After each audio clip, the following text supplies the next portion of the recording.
জীৱনৰ সকলোবোৰ কথা আপুনি ভবাৰ দৰে বা মই ভবাৰ দৰে নহয়। কেতিয়াবা কিছুমান কথা আপুনি নভবাকৈ ঘটি যায়।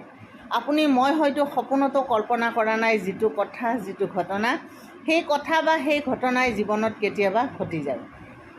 কিন্তু তাৰ পিছতো আমি জীয়াই থাকিব লাগিব, আশা লৈ জীয়াই থাকিব লাগিব, সপোন লৈ জীয়াই থাকিব লাগিব।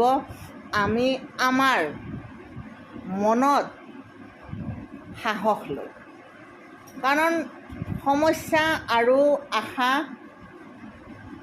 ক'ত কেতিয়া উদ্ভৱ হয় কোনেও নাজানে। কোনটো সপোন কেতিয়া ভাঙি যায়, কোনটো আশা কেতিয়া ভাঙি নতুন এটা আশাৰ সঞ্চাৰ হয় কোনেও ক'ব নোৱাৰে। কিন্তু তাৰ পিছতো আমি জীয়াই থাকিব লাগিব। কৃষ্ণ ভালে ভালে থাকক। গতিকে